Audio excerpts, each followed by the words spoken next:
안녕하세요, 김상민입니다. 저는 여러분들과 좀 거리가 있으니까 제가 마스크를 좀 내리고 하겠습니다.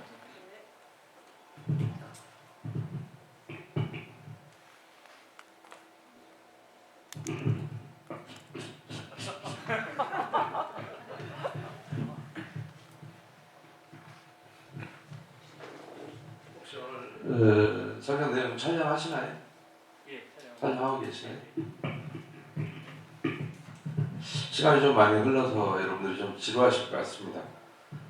그런데 미리 말씀드렸습니다만 여러분들은 이번에 이제 사업시행 계획을 보고 아마 좀 깜짝 놀라신 것 같아요. 근데 사업시행 계획서가 뭐가 잘못되어 있는지 좀 설명을 드리고 사업시행 계획서만 보면 거기에 있는 자금 계획이 정확히 안 나와 있어서 두리뭉실하게 해놓고 정비사업비라는 항목인데 그건 아예 빼놨어요. 그래서 자금 계획과 정비사업비는 약간 다른 개념이거든요. 그래서 그런 전반적인 여러분의 사업시행 계획서가 어떻게 여러분에게 엉터리로 작성됐는지를 간단히 설명드리고, 이 자료가 없었더라면 제가 설명할 게 사실 없었는데 다 두리뭉실 했는데 이걸 어떻게 입수했는지 정비사업비 추산액 및 그에 따른 조합원 부담 규모 및 부담 시기, 건축심의 도서를 기준으로 했다고 하는데 요거는 관리처분 때 비로소 만드는 서류거든요. 그런데 왜 미리 만들었는지 모르겠는데 아마 누군가는 이걸 만들었던 사람은 좀 설레었을 것 같아요. 이대로만 여러분이 해준다면 상당히 가슴 설레는 일인데 그쪽 입장에서는 오늘 모임을 계기로 약간 그 망가진 걸 폐가 배렸다고 그러나요? 좀 폐가 배린 것 같습니다. 왜냐하면 제가 여러분의 관심을 충분히 끌 만큼 설명할 수 있을지는 모르겠습니다. 왜냐하면 이렇게 늦게 나와본 적이 별로 없어서 여러분이 힘이 많이 빠져 있을 것 같습니다. 일단은 분량을 안고 한번 출발해 보겠습니다. 우선은 여러분 디테일한 건 나중에 설명드리려고요. 사업시행 계획 때 기존의 공사비가 얼마였습니까? 4천억 정도 올라갔다고 돼 있는데 기존에 그럼 한 1조 9,460억. 9,400억이었습니까? 예. 이렇게 한꺼번에 4,700억을 올렸다는 얘기는 아까 위원장님도 그렇게 설명을 하시던데 여러분 저번 숫자가 300명이 안 되죠? 네, 285명. 그런데 왜 이렇게 올리는지 우선 원칙을 좀 설명드릴게요. 그리고 아까 우리 감사님 명예훼손 당한 거와 되게 조마조마하시던데 그냥 자기 가치를 표현하는 건 명예훼손 안 당합니다. 뭐 고소하는 놈은 자유인데 제가 뭐 그놈이 없던 사실이 있다고 얘기할 것도 아니고 이 있었던 계약서의 내용에 대해서 사람을 비판하지는 않겠습니다. 이 계약의 내용에 대해서 저는 이렇게 생각한다. 그리고 이게 뭐가 잘못되어 있다. 저는 저의 가치를 얘기할 뿐입니다. 우리 감사님도 아마 그 가치를 이야기했지 특정인을 비판할 목적으로 하거나 그러지 않았을 겁니다. 더구나 그래서 그거는 걱정 안 하셔도 될 것 같고요. 저도 그래서 자신있게 말씀을 드리려합니다. 여러분의 조합장이 누군지 저는 이름도 모르고 업체 관심도 없습니다. 과거에는 하도 제가 업체를 막 들먹였는데 부산에 있는 업체는 들먹을 봐야 부산 쪽에서만 주로 도는 사람들이 같아서 별로 효과도 없을 것 같아서 그냥 업체 얘기는 오늘 안 하려합니다. 서울 쪽에서는 제가 업체를 그때마다 불러줍니다. 사람들이 좀 기억하도록 하기 위해서. 그런데 여러분이 우선 사업시행 계획을 공사비가 올라갔던 얘기라서 돈 얘기를 해야 여러분이 좀 관심이 있을 것 같아서 사업시행 계획에 관한 얘기를 하자면 사업시행 계획서는 여러분 도시정비법 52조하고요 시행령 47조 2항에서 정하도록 한 사항을 모두 정하도록 되어 있습니다. 그리고 그것은 여러분 아시는 것처럼 조합원총회 의견사항입니다. 그런데 여기 보시면 목차를 해서 사업시행 계획안 거라고 목차를 쭉 적어놨습니다. 이게 도시정비법 52조와 그 다음에 시행령 40조 2항을 합쳐놓은 겁니다. 그러니까 고민하지 마시고 이걸 보시면 되는데 이 중에서 하나 빠진 게 있을 때다. 언뜻 봤는데요. 일일이 비교해보진 않았는데 뭐가 빠졌냐면 도시정비법 52조에 1항 12호에 보면 정비사업비라는 게 있습니다. 요거를 따로 표시를 안 해놨고요. 왜냐하면 자금계획을 해놨기 때문에 시행령 47조 2항 5호에 또 자금 계획이라는 게 있습니다. 물론 총액은 또 같아야 될 겁니다. 그러나 약간 다른 개념입니다. 이거는 여러분이 들어가는 총 비용을 하나하나 설명을 해줘야 될 거고요. 그 다음에 이 자금 계획이라는 것은 그러면 그 돈을 어떻게 조달할 것이냐의 문제이기 때문에 약간 다른 개념입니다.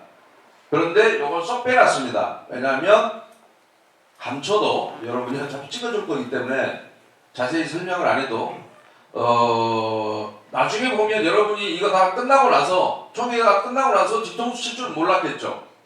안 가르쳐줘도 괜찮은데 누군가가 물고 들어져서 더구나 서울에 있는 놈까지 불러서 설명을 하라고 그러니 머리가 좀 아파졌습니다. 그런데 어쨌든 두 가지를 왜 뺐을까 싶은데 뭐 누군가는 전문가는 어떤 의견이 있었겠죠. 여러분은 모르고 그냥 당했지만 그리고 여기에 보면 아주 얄팍하게 사업시행 계획서가 이렇게 뭐 불과 한 20-30페이지 되는 것 같습니다. 그런데 실제로 시청에 가서 보시면 사업시행 계획서가 한 3,000페이지 정도 분량 될 겁니다. 물론 필요 없는 거 건축 설계도면 이런 거 다 빼더라도 굉장히 두껍습니다.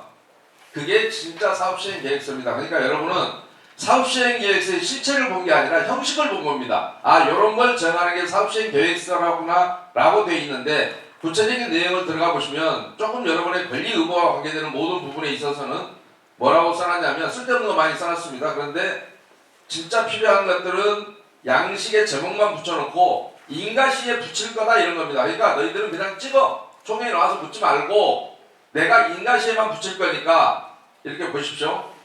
16. 정비사업의 시행에 지장이 있다고 인정되는 정비구역 안에 건축물 또는 공작물의 명세 등에 관한 공작물 등에 관한 사항, 다른 말로 얘기하면 지작물 명세서입니다. 그런데 이걸 줄이면 그렇게 보는 거예요. 중간중간 하나씩 빼면 지작물 어서 많이 들어보셨죠? 이따 설명할 겁니다만.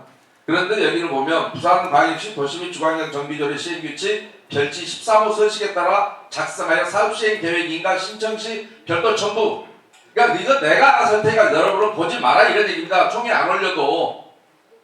무슨 말씀인지 아시겠죠? 그리고 도시정표 124조 1항 3호죠. 이제는 3호죠. 하나 생겼죠. 사업시행계획서, 그 다음에 관리처분계획서 4호고요. 그거는 작성된 날로부터 15일 이내에 인터넷 또는 그 밖의 방법을 병행하여 공개하도록 되어 있습니다. 여러분은 부산시 통합 홈페이지를 부산시 조례의 통합 홈페이지에다 공개하라고 되어 있습니다. 그 구체적인 방법은. 그런데 요건 지금도 이것만 공개해 놨습니다. 제가 아까 다국도 홈페이지를 잠깐 봤습니다. 어차피 요거는 사업시행 계획서가 아니라 하겠다는 형식을 여러분한테 의견을 받은 거예요. 실질적인 것은 시청에 지금 구청에 제출되어 있는 거기에 실체적인 내용이 다 있고 제가 하나만 불러드리는 거 나머지 대부분 그런 식입니다. 개인적으로 권리 의무에 관한 것들 다 뺐어요. 여러분이 알 필요 없다는 얘기입니다. 형식만 알면 되고. 그러니까 여러분은 지금 이거는 뭐 코끼리 다리 정도를 만든 건 맞습니다. 그러나 구체적인 코끼리의 몸통이나 실제로 돈이 많이 소요되거나 하는 내역들을 확인해 볼 수 있거나 하는 것들은 다 빠져 있습니다. 그 중에 또 하나만 지적하자면 용도 폐지된 정비기반 시설에 관한 사항이라고 있습니다. 용도 폐지된 정비기반 시설 조서라는 게 들어갑니다. 그 다음에 새로 설치할 정비기반 시설에 관한 사항, 이것도 새로 설치할 정비기반 시설 조서라는 게 들어가고 이 두 가지가 있어야만이 국공유지 매입액을 알 수가 있고 그게 정당한지도 알 수 있고 그 다음에 새로 설치할 정비기반 시설 조서를 보면 거기에 원가계산서가 정비기반 시설 공사비 원가계산서를 첨부하도록 되어 있습니다. 그래서 여러분한테는 7억 얼마라고 썰을 풀어놨던데 이 금액이 정확한지 안 한지를 알 수 있는데 일체 산정 근거가 될 수 있는 자료들을 여러분에게 보여주지 않았다. 돈은 총액만 보여줘도 여러분이 잘 찍더라 라는 얘기입니다. 무엇을 해도. 그러니까 여러분이 구청에서 인가를 받는다는 의미는 뭐냐면 아까 뭐 3구역 때문에 늦어진다고 하는데 이런 거는 여러분이 실체적인 형식적인 사업시행계획서를 의결한 적은 있습니다. 총회라고 형식은 그렇게 하자고 했으니까. 그러나 구체적인 내용은 현재도 여러분이 공개 의무를 이행하고 있지 않고 있기 때문에 모르고 현재도 도시정부 위반하고 있고요. 그리고 이거는 사업시행계획서가 아니라서 여러분은 진짜 사업시행계획서는 구청에 따로 있습니다. 그걸 가서 보셔야 여러분의 사업시행계획서를 알 수 있는 겁니다. 그러니까 실체적인 하자가 잔뜩 있는 이 사업시행계획서가 인가가 나기를 혹시 기대하십니까? 근데 구청에서 해줍니다. 기가 막힌 건. 골 때리는 나라입니다. 해줘요 어디나. 근데 여러분 입장에서는 해주지 말라고 해야 될 겁니다. 왜냐하면 3구역의 학교 문제 해결되기 전에는 못 간다고 하니 그런 경우에도 또 교묘하게 구청에는 조건부 인가이라고 해줍니다. 뭐가 급해서. 그런데 왜 제가 이걸 해주면 안 된다고 하냐면 여러분이 도시정비법상으로는 조합원이 20% 이상 현장을 참석하라고 하는 총회가 몇 개 있습니다. 여러분 아시는 그 창립총회 있고요. 사업시행 인가총회 있고 발전계획총회 있습니다. 요것들의 공통점이 뭐냐? 사업비가 정해지는 총회입니다. 그래서 구청에서 인가를 하겠다는 겁니다. 나머지는 여러분이 하든지 말든지 자율적으로 하면 되는데 이때는 계략적인 사업비라는 게 정해집니다. 여러분 조합설립 동의서에 썼는데 벌써 다 잊어먹었습니다. 계략적인 사업 그 당시에 동의서 낼 때 사업비 얼마인지 아시는 분? 6,400억이요? 아직 더블밖에 안 올랐어요? 이쯤 되면 한 3배쯤 올려야죠. 자, 그런데 지금 사업시행 단계에서 벌써 1조 4천억이 3천억이 됐죠. 3,700억? 예. 네, 1조 3,700억 됐죠. 자, 같은 프로테인을 올리면 관점부터 얼마나 올라갈까요? 기대가 됩니다. 왜냐하면 이럴 때 한꺼번에 올린다는 얘기는 여러분 사업지가 여러분 다 아시는 것처럼 느끼시는 것처럼 굉장히 사업성이 좋습니다. 그러나 어떻게 사업성이 좋아도 그건 여러분의 판단이고 누군가의 여러분의 조력자라고 하는 시공사든 정비업체든 결론은 어느 조합이나 그랬습니다. 결론은 비례율을 100 이상으로 맞춰놓지 않습니다. 똑같습니다. 여러분의 사업성이 좋은 게 아니라 그들의 사업성이 좋은 겁니다. 그들은 이 사업장을 자기들 사업장이라고 부릅니다. 여러분만 착각하고 있는 거예요. 우리 사업장이라고. 왜? 내가 조합원인데 누가 우리 사업장을 자기 사업장이라고 부르느냐? 그런데 다 그들이 대화하는 걸 들어보시면 우리 사업장이라고 그들은 그렇게 대화합니다. 왜냐하면 그게 사실이니까요. 그 예를 보여드리겠습니다. 자, 서울에 응암 8구역을 지금은 다 입주를 했습니다. 조합원이 788명입니다. 일반 분양분이 취소된 건 포함해서 42세대밖에 안 됩니다. 여기 비례율 얼마나 될까요? 여러분 비례율이 뭔지 아시죠? 예상 수익률, 쉽게 얘기하면 이익률 뭐 이렇게 따지면 편합니다. 얼마나 될까요? 이 정도면 101%였습니다. 자기가 자기 거 지으니까 101% 나오게 되어 있습니다. 자, 근데 신길 11구역이 있습니다. 조합원 285명입니다. 5명인가 6명인가. 자, 945세대 되었습니다. 비례율 얼마일까요? 110에서 출발해서 입주할 때 71억 들였습니다. 누가 봐도 사업 수익성이 굉장히 좋습니다. 부산에 있는 거 하나만 더 소개해드리겠습니다. 주례 2구역 조합원 106명입니다. 1000세대에서 2세대가 모자랍니다. 비례율 얼마큼 같습니까? 저스트 100입니다. 어떤 경우에도 그래서 여기는 똑같은 사업비가 재탕, 3탕 이렇게 많습니다. 한 번은 삶은 계란이라고 돈을 받아가고 두 번째는 익은 계란이라고 받아가고 세 번째는 구운 계란이라고 받아갔습니다. 세 가지의 공통점은 날계란이 아니라는 건 확실합니다. 그런데 한 가지 영역입니다. 그것도 불필요한 영역입니다. 여러분 지금 웃고 있습니다. 여러분은 훨씬 더 기대됩니다. 왜냐하면 여러분 사업지만큼 사업성이 좋은 데를 아직은 제가 못 봤습니다. 제가 본 것 중에 가장 낫습니다. 여러분과 약간 비등비등한 수준이 영등포 1-4가 있었는데 내나 비례를 100 넘지 못했습니다. 물론 처음에는 100보다 조금 높았는데 계속해서 깎아먹었죠.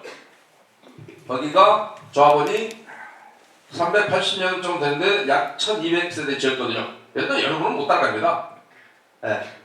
그런데 여기도 아무튼 결론은 100으로 거의 근접시켰고 처음에 아무리 잡아도 100이 안 됩니다. 그래서 OS회사가 통신선 철거로 몇 억을 가져가도 그래도 남습니다.